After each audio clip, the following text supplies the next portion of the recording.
good afternoon, good evening. Welcome back sa ating channel, Nature's Rap. So, didirig lang tayo at ano ko na rin sa inyo, share ko na rin sa inyo. Ito nga, yung from last video natin, yung pinutol ko na video. Ito dinidiligan ko regular to araw-araw Pero may mga area talaga minsan na kahit na yun, alam mo na didiligan mo lahat, may mga area na madaling matuyo. So ayun yung iingatan nyo kasi ayun yung mga nakadali sa mga ibang halaman ko, especially Nepenthes. Kasi yung mga Nepenthes, bihira lang naman natin ito i-water tray. Pero alam nyo ba, nagwa-water tray ako ng Nepenthes. Pag alam ko yung lugar talagang sobrang init, so ina-water tray ko yan. So ang gaganda naman yun. Dahil seed grown matibay. Problema, yung aking water tray hindi umaabot dito. Ayan, so mainit to pagdating ng tanghali dahil yung araw niya, ayan, dyan walang shade, so yung araw mula doon, ayan, tuyo. So hindi pa naman siya totally tuyo, pero kung hahayaan ko to na maging ganyan, kakamatay niya ngayon or bukas, kaya kailangan diligan na natin na maayos. So ingat kayo dun sa mga setup nyo, lagi nyo i-check. Kahit na nagdidilig kayo ng regular, tsaka ang gagawin nyo, dalawang dilig, kumbaga sa double tap. Zombie apocalypse.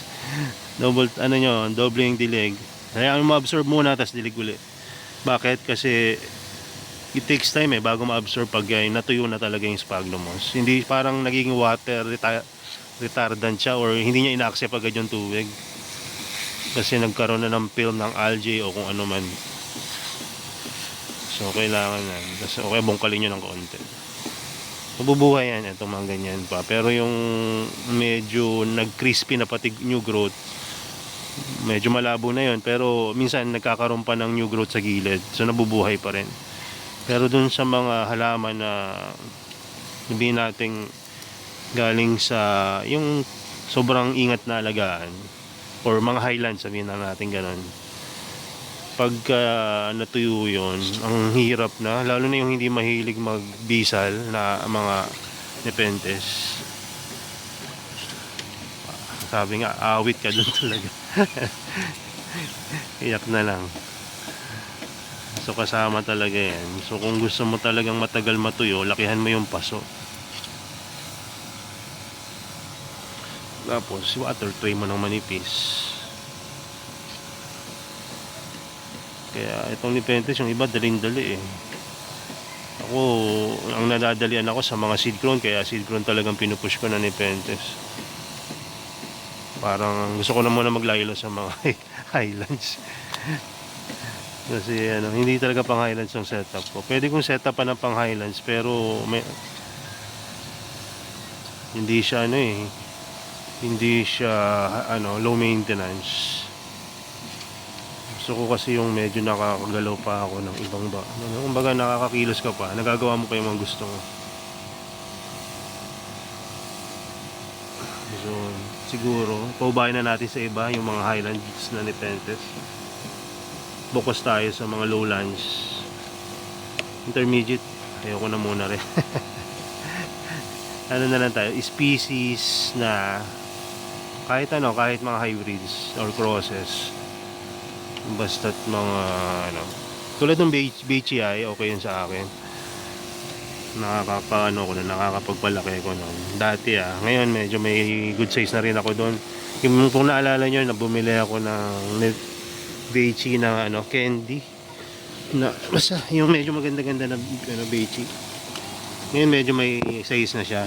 Hindi nga lang ganun ka yung mga feature kasi hindi ko siya natututukan alagaan tulad ng mga BFT dito.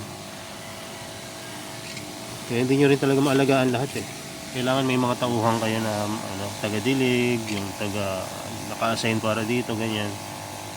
Pero wala pa tayo sa stage na ganun. Kumbaga hobby pa lang to, tsaka kami lang yung mag-asawa yung nag-aalaga. Minsan nag-uupa kami ng iba na taga-dilig, pero yun lang yung time na halimbawa aalis kami ng ilang araw. Pero yung pag inupa mo kasi, bukod sa hindi nila masyadong kabisado yung mga equipment na ginagamit tulad nitong pandilig na to, tsaka yung mga ay patayin ko to.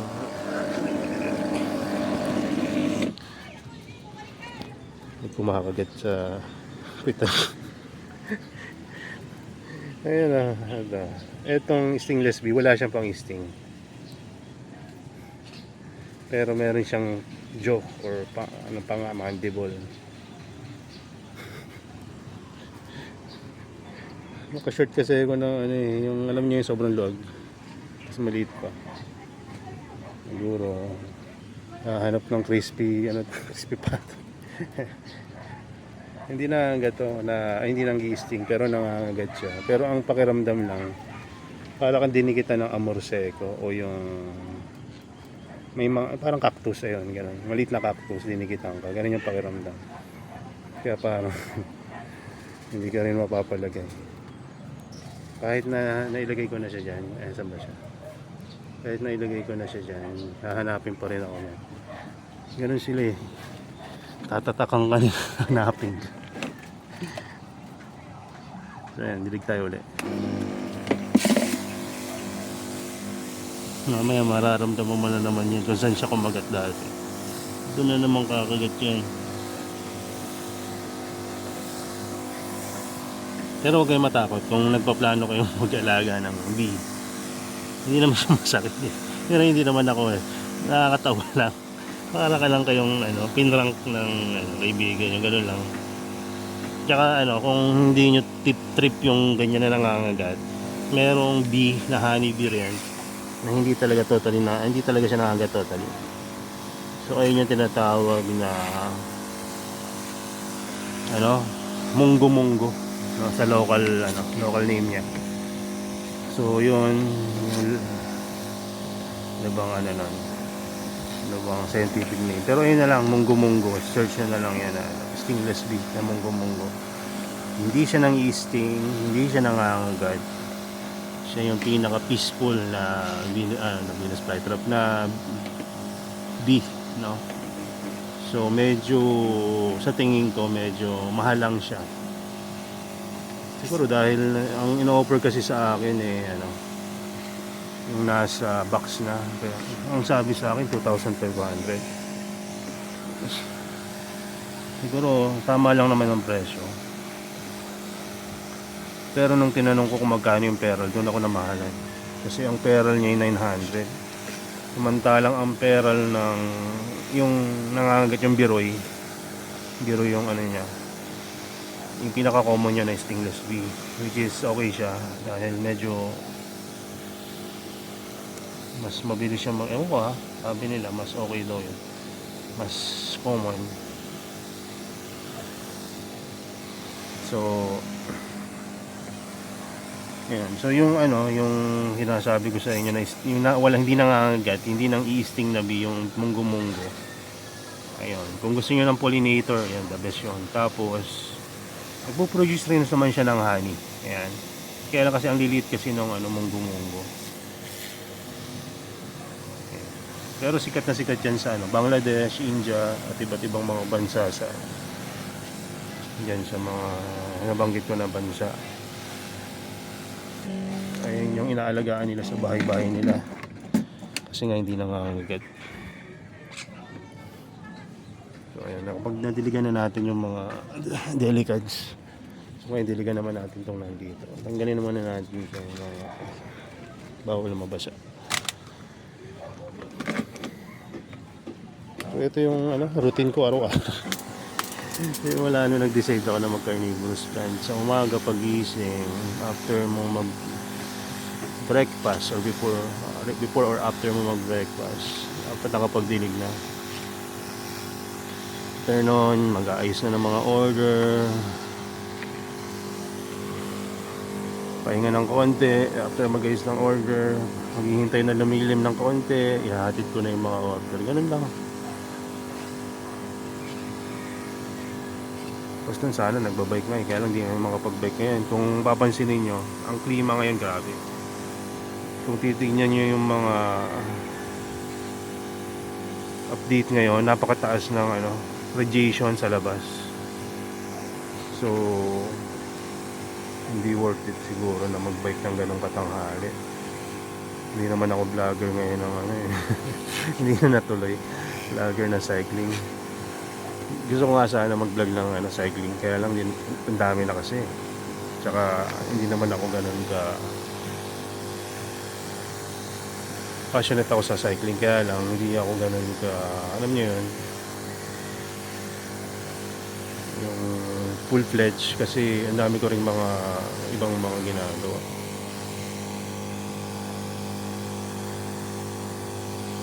Pero magandang yan kung maghahabi lang kayo, isa sa mga checklist nyo na yan.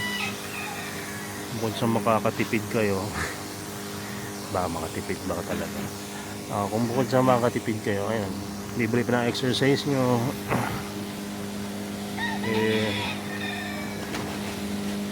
Pagka gusto nyo bumili ng pandesal sa malapit, hindi kayo na libre. Ang ginagamit ko na pamasok yun pag lalapit lang yung duty ko So ayan, putol na pindot ko. So yan, alam nyo ba, matagal na akong naubusan ng tubig na ulan. Hinaluan ko na to ng tubig gripo, itong mga pandilig ko. Kumbaga miracle na lang na meron pa nalabas na tubig dyan sa gripo namin. Siguro mga tira-tira yan sa ilalim. Pero hindi ako kinakabahan. Hindi dahil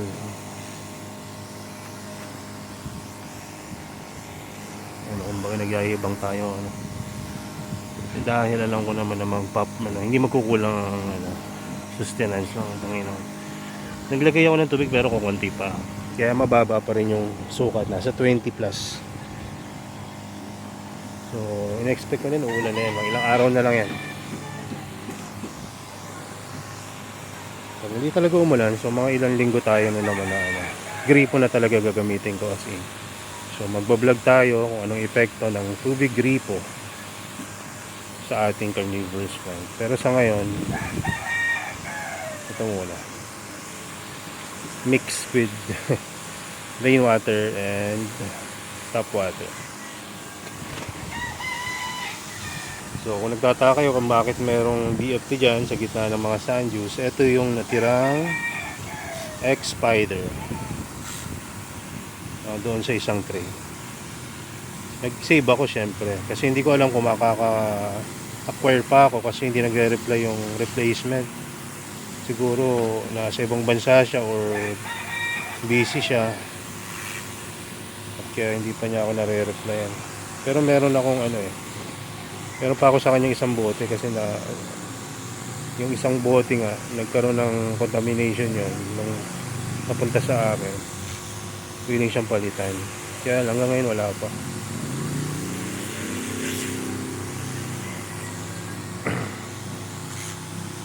So isip ko sa ayan, nag-save ako ng ilang maliliit.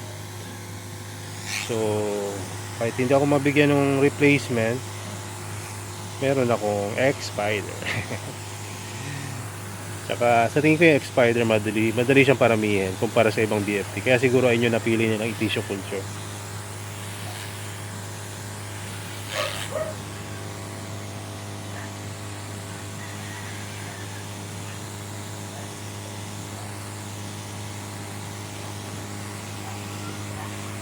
Dito pala hindi ko na i-video yung ating isa sa pinakamahal at pinakamagandang pinikula na marker ko. Kasi ayun, nandun pa, medyo buhay-buhay pa.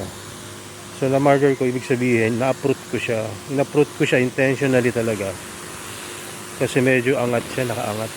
Siguro nahangin siya or ewan ko nawala ng ugat siguro na talaga siya, talagang ma-uproot na. So tinanggal ko siya sa pagkakatanim, yung pagkakapatong, at nireplant ko siya ngayon. Pakita ko sa inyo. Nasaan na ba siya? pa siya na itanim. Ako na, hipa na naman ah.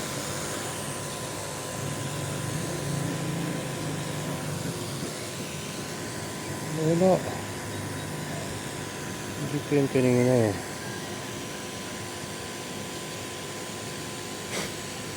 Kaya gumulong. Wait lang, patayin ko lang yung pandilig. Hanapin ko.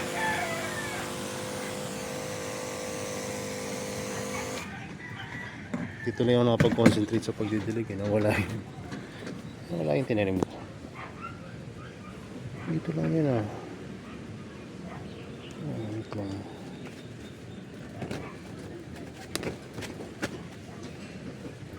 Nasa na siya? Ito. Ayan, ito na lang yung natira. Kung matatandaan nyo, nakaruset pa yan nung nakaraan. Pero ngayon, ganyan na lang. So, tinanggal ko yung mga, ako nagtanggal yung mga lip niya dati. Kasi medyo, dahil nga medyo na-uproot siya, ang nangyari sa lip niya, ganito oh.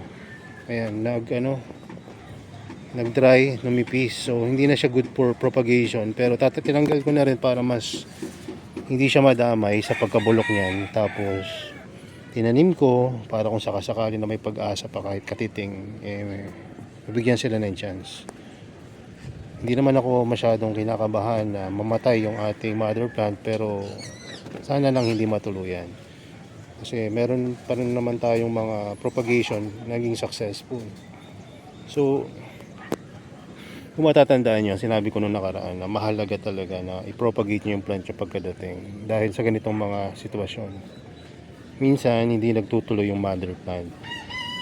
So ngayon, aasa tayo sa mga backup ng mga propagation natin tulad noon na nag-success na yung propagation dito at meron pa tayong isa pa dito.